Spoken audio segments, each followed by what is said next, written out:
आज़ादी के बाद पहली बार भारतीय जनता पार्टी की झोली में आई है, तो मैं इसको हरियाणा की राजनीति में एक बहुत बड़े परिवर्तन का संकेत मानता हूं। हमेशा से कहा जाता रहा है कि जींद हरियाणा की राजनीतिक राजधानी है।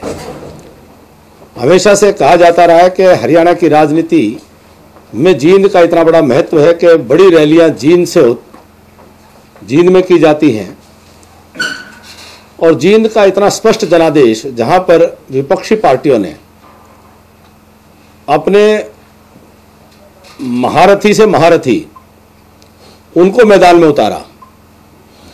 कांग्रेस पार्टी तो इस कदर हार से घबराई हुई थी कि अपने सिटिंग एमएलए को उन्होंने राष्ट्रीय प्रवक्ता को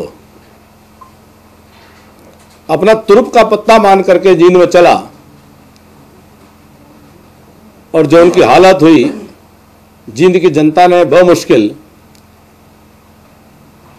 इज्जत तो बची नहीं लेकिन जमानत बचाने का मौका दे दिया। नई बनी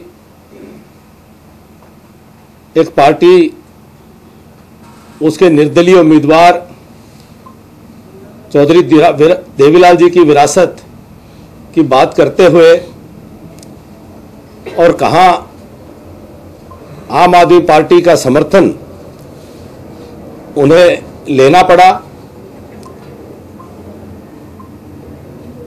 कि बीच युद्ध के मैदान में अपनी डूबती नैया को बचाने के लिए उन्होंने दिल्ली से ऐसे व्यक्ति का साथ मांगा जो पंजाब में जाकर के हरियाणा के एसवाईएल के माध्यम से आने वाले रावी व्यास के पानी को उस पर समझौता करने के लिए तैयार होते हैं, घोषणा करते हैं। ऐसे व्यक्ति का साथ उन्होंने जींद में लिया। उसके बावजूद भी एक बहुत बड़े मतों के अंतर से उनकी हार हुई है। जींद के इस उपचुनाव को मैं और भी कई दृष्टि से देखता हूं कि विपक्षी दलों ने इसको जातिगत राजनीति का एक अखाड़ा बना करके रख दिया था।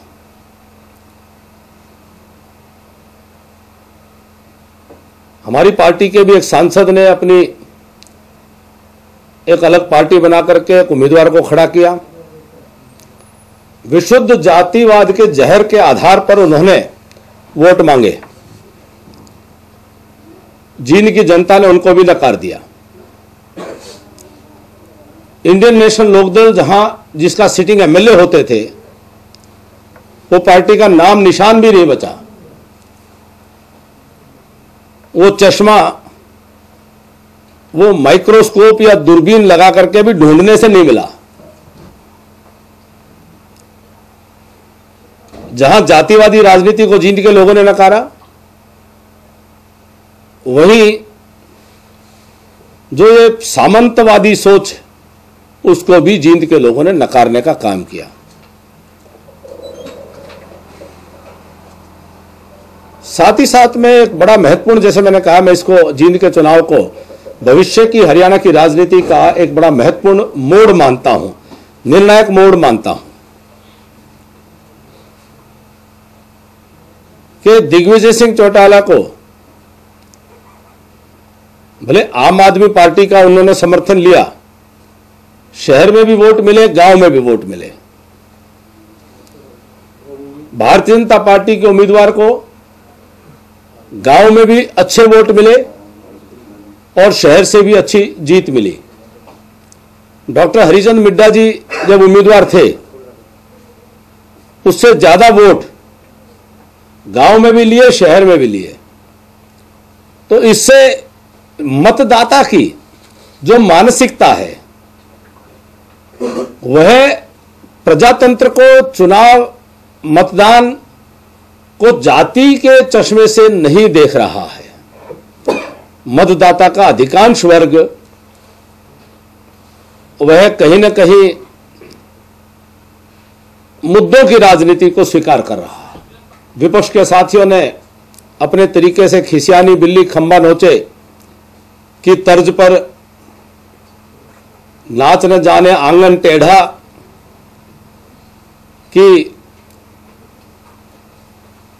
जो कहावत है उसको साकार करते हुए कभी ईवीएम पर दोष डाला, कभी सरकारी मशीनरी के दुरुपयोग की बात करी। एक भी कोई इंस्टेंस उन्होंने कोई चुनाव आयोग को कंप्लेंट के नाते से कभी पहले नहीं कहा। 3 राज्यों में कांग्रेस जीती तब उनको ईवीएम में दोष नजर नहीं आया। तो कुल मिलाकर के वो हार को भी आज जो एक ईमानदारी से, जो एक गरिमा के साथ में स्वीकार करना चाहिए, उसको स्वीकार नहीं कर रहे हैं। इससे ये समझ में आता है कि रस्सी जल गई है पर बल अभी भी नहीं गया है। इनका अहंकार अभी भी बदस्तूर जारी है। तो हम ये मान करके चलते हैं कि जब तक इनका अहंकार बना रहेगा, जनता की चोट तो लगातार इनके अहंकार को कम करने के लिए वो कारगर होगी, लगातार लगती रहेगी।